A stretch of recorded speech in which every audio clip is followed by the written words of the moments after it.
Meg here for My Peach Stamping, designing for Pear Blossom Press, and today we're going to be playing with halo lights. So when you order halo lights from Pear Blossom Press, you can get them in a combo and you can get them in different sizes.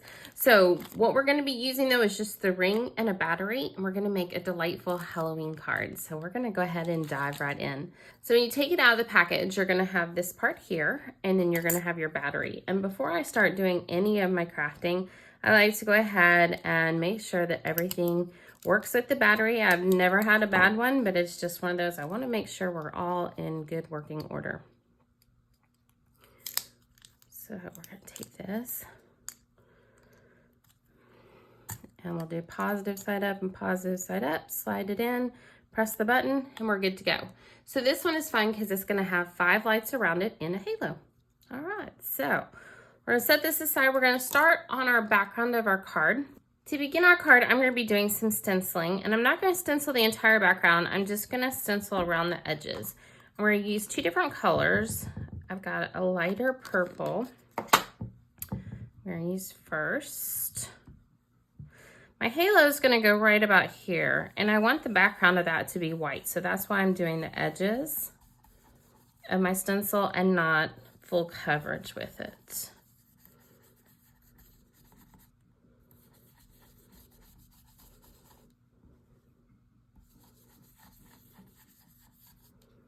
Take a sneaky peeky, see how we look. That looks great.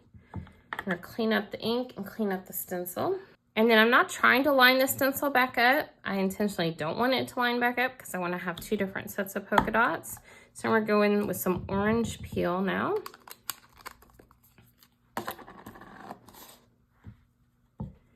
And we're gonna do the same thing, just the edges.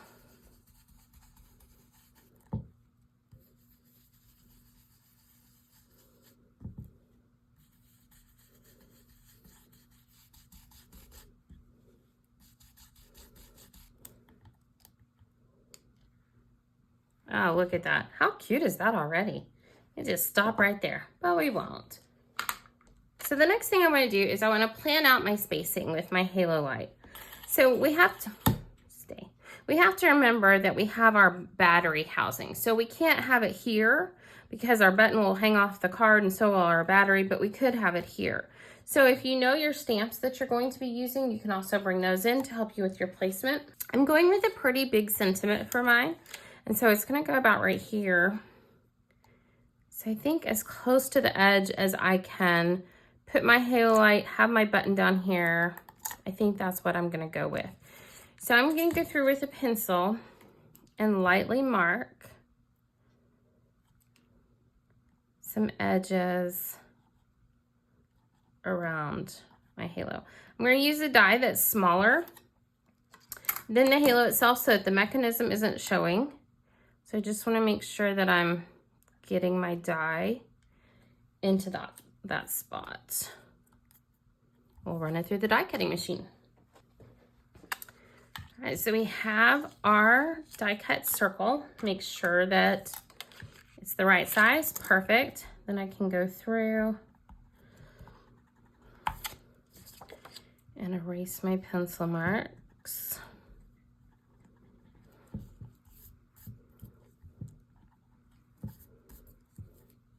And now we're ready to do our stamping. So I'm going to stamp my sentiment and also this cute little ghost. As I was going through my stamps and looking, I thought this one was dancing the most, so that's why I picked this one, but you can go with whatever you want. Make sure that's on there nice and straight.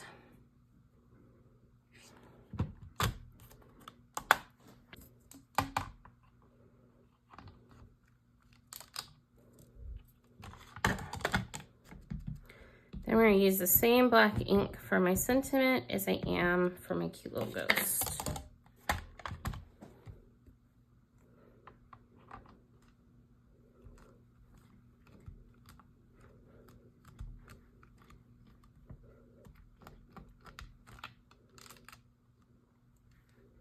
Looks perfect.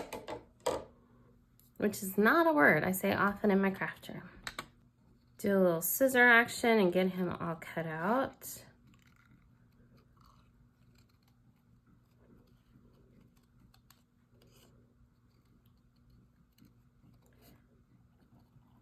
I don't mind fussy cutting as long as I don't have to do a lot of them, like mass producing my fussy cutting, no.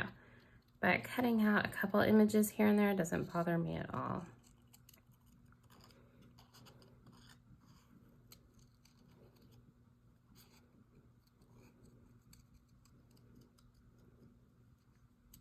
At the time I'm filming this, it is crazy hot in Texas. And I think that's why I was gravitating towards a fall card. So a lot of times we do Christmas in July, but I'm ready for it to cool off. So I think that's why I was in the Halloween spirit. Haha. Little pun for the day. All right, so we have our background, we have our sentiment, and we have our cute little ghost. So it's time to start building out our card.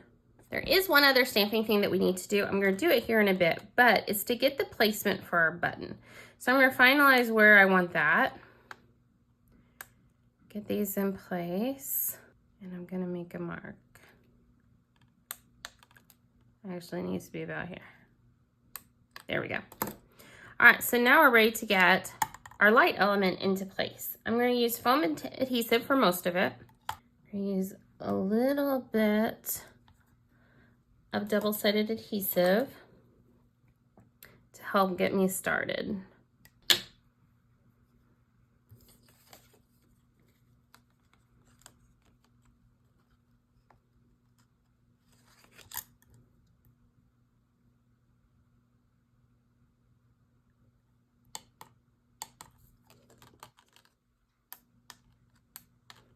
All right, good deal. Now the rest of it is going to be with foam adhesive. You really need to know your foam adhesive for this. Foam adhesive comes in different heights, so we're going to double up most of ours, but I'm going to show you how I do it. The main way to know if you need to double up is if you put your foam tape down. If your light mechanism is taller than your foam tape, then you need to double up. So we're going to take these. I'm going to be mindful of where the lights are. And I'm going to put some foam tape under there, because we want to stabilize these lights also.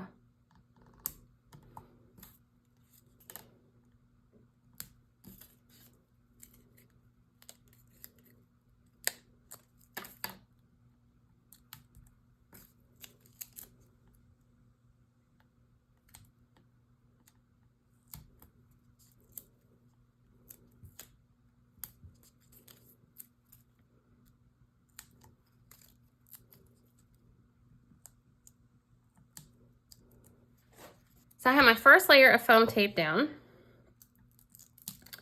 We're going to start with these middle ones. It doesn't matter where you start. I'm just going to go through and peel up the backings. Then I'm going to go over them one more time. So by sandwiching these between foam adhesive, because that metal is really thin, then it really helps secure our halo light in place.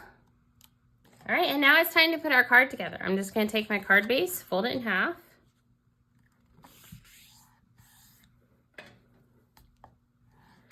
Use my bone folder again, nice crisp edge. We're going to peel off all of our backing paper. We're going to take this and we're going to add it to the front of our card.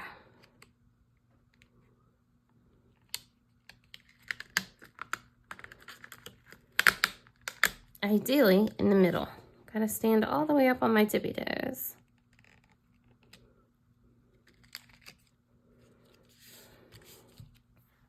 Remember how I said there was one more bit of stamping we needed to do?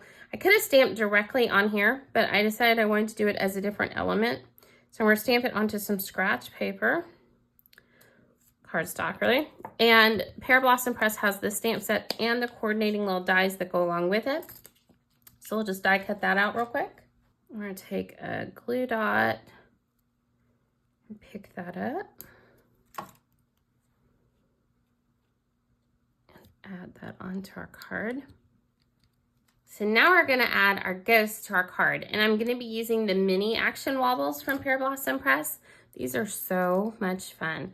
But since our card says to shake your boo thing, I thought we needed our ghost to really shake its boo thing.